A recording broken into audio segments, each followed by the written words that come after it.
ओडिशा में एक स्थान है रेमुणा, जहां खीर चौरा गोपीनाथ जी का भव्य मंदिर स्थित है। वहां रात्रि में ठाकुर जी को 11 मिट्टी के स्कोरों में खीर का भोग लगाया जाता है और भोग लगने के बाद जितने दर्शनार्थी होते हैं सब में वह खीर प्रसाद स्वरूप बांटी जाती है।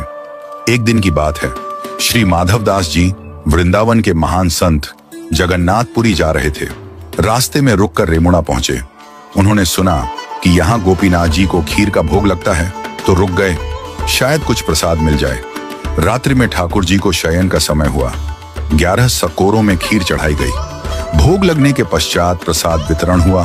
भीड़ बहुत थी। माधवदास जी पीछे खड़े थे। प्रसाद भंटते भंटते माधवदास जी तक पहुंचते पहुंचते खीर समाप्त हो गई।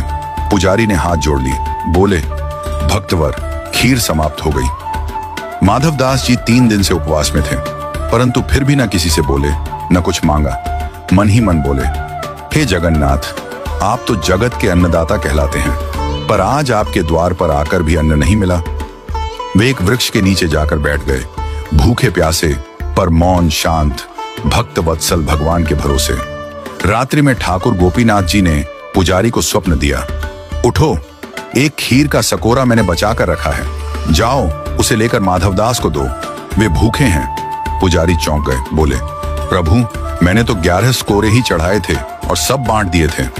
ठाकुर जी मुस्कुराकर बोले, नहीं, 11वां स्कोरा मैंने चुरा लिया था, अपने प्रिय भक्त माधवदास के लिए। पुजारी दौड़े। उन्होंने सचमुच मंदिर में एक स्कोरा पाया, जो अन्य प्रसाद से अलग रखा हुआ था। खीर अब भी गर्म थी, सजीव थी, सजीवता का अनुभव हो रहा था। वे दौड़कर वृक्ष के नीचे पहुंचे, जहां माधवदास जी बैठे थे।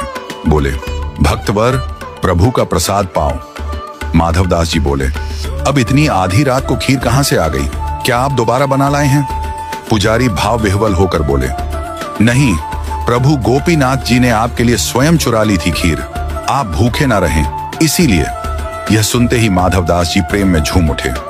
अगली सुबह उन्होंने मंदिर प्रांगण में नृत्य करना प्रारंभ किया। बोल उठे, वाह मेरे ठाकुर, दूसरे भगवानों को लोग चढ़ाते हैं, लेकिन मेरे ठाकुर जी तो चुराते हैं अपने भक्तों के लिए। ये तो खीर चौरा है, खीर चुराने वाले गोपीनाथ।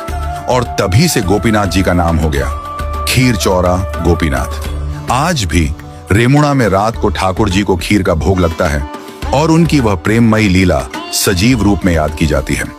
भगवान कभी कभी भक्त के लिए चोर भी बन जाते हैं, क्योंकि उनका धर्म है भक्तों का रक्षक बनना। जो मांगते नहीं वो पाते हैं ठाकुर जी की सबसे गहरी कृपा। बोलिए भगवान जगन्नाथ जी की जय, संत माधवदास जी की जय। जय जय श्री राधे।